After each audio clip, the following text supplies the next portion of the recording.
So a lot of people are starting to notice, and honestly, I didn't until I got sent basically not a thread, but like a couple of videos of this happening, and I genuinely think that this could be, this could be not her taking into things into her own hands, but this very much could be people in her ear being like, you got to get back to the way she used to be, because Caitlin Clark slimmed down. And this isn't just about blaming the coach, it's about rewriting the entire story of the game.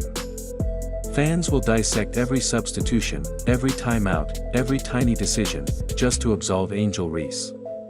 Leave her in too long. That's the problem. Give her a breather. Also the problem.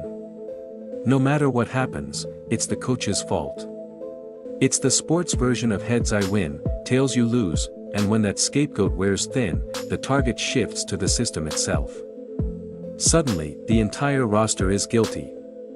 It's never about what Reese didn't do, it's always about what someone else failed to provide, now stack that against Caitlin Clark's reality. She didn't walk into a ready-made super team either. She inherited a franchise that needed saving, and she's been carrying it from day one. She's hitting impossible shots, taking over games, and making role players look like household names just by sharing the floor. And here's the kicker, you don't see Clark's fans crying about systems or rosters. They're too busy celebrating actual wins. I'ma give her some credit first. I'ma give her some credit. Y'all be getting sensitive. Y'all be getting super sensitive. Angel Reese, you did your thing versus the New York Liberty. Y'all got a win, but we have to keep it real. For the second straight season, Angel Reese has led the Chicago Sky to elimination with a bunch of basketball games left. Season was over before it got... The funniest part in all this? Angel Reese doesn't even need the excuses. She's a solid player. Not a scrub, not a fraud, not some benchwarmer pretending to be a star. She's good. But the non-stop spin cycle makes her look worse. Instead of admitting she had a rough night, her fan base wraps her in bubble wrap like she's too delicate to handle criticism, which brings us to the inflated viewership saga, a subplot that honestly deserves its own comedy special. Listen to Sky fans and you'd think every Angel Reese game is smashing Nielsen records. Look closer, though, half the seats were giveaways, and attendance counts distributed tickets, not actual people in seats. But hey, squint hard enough and an empty chair totally looks like a diehard fan waving a foam finger, right? And the ratings? Same story. Sky fans scream about record-breaking numbers, but the fine print always gives it away. Maybe it was the highest-rated game in one-time slot, on a random cable channel, with zero competition. Not exactly the revolution it's hyped up to be. This is for my W people, the WNBA, the people who watch WNBA. I'm sitting here watching the Fever Chicago game, and I'm thinking to myself, y'all fired Teaspoon for this? Y'all thought y'all was gonna do better with him? Y'all should've just kept Spoon. At least we would've seen some growth. And no disrespect, but Nurse gotta go. I'm just saying, she gotta go. I digress. I'm wishing Angel well. I want her to get better so she can come back and be that Chicago Barbie. Anywho, if you are interested in the W, let me know your thoughts in the comments, because I would love to hear your thoughts. I've been watching. I've been trying to support. I am a Chicago fan because of Angel and Camilla. That's why I follow them. Those are my girls. I followed them since they came out of college. Or maybe those records were just cherry-picked against games from a decade ago, back when WNBA coverage was barely a blip. You know it's weak when the stat you're bragging about sounds more like a trivia card than a headline. Meanwhile, Caitlin Clark doesn't need smoke and mirrors. Her numbers speak for themselves. ESPN doesn't bump games into bigger arenas for fun, they do it because demand for Clark is through the roof.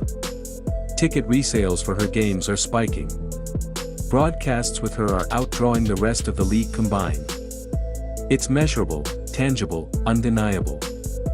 No squinting required, but instead of facing reality, Reese's defenders retreat into a parallel universe where stats mean whatever they want them to mean. And when those shaky numbers collapse under even a little scrutiny, they flip the script to bias. Suddenly the refs are biased. The media is biased. The broadcasters are biased. Apparently, the entire basketball world has conspired to make Angel Reese look bad, which is hilarious, because last time I checked, nobody forced her to choke in crunch time.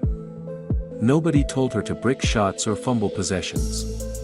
That part was all on her. Like, if you look at Caitlin Clark's legs, like, they are as slim as they have been since her rookie year.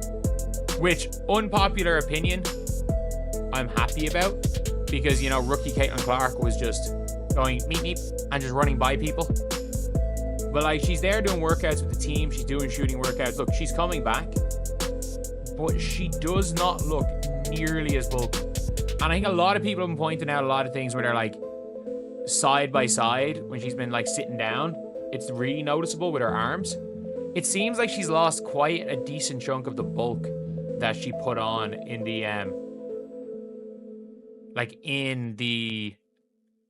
offseason. Fans keep the blame carousel spinning. One day it's the coach. The next it's the refs. The day after that it's Clark stealing too much attention. Round and round it goes. But here's the irony, all that noise doesn't shield Reese, it exposes her. If she's really the star her fans insist she is, she shouldn't need excuses, cooked numbers, or conspiracy theories to justify her place.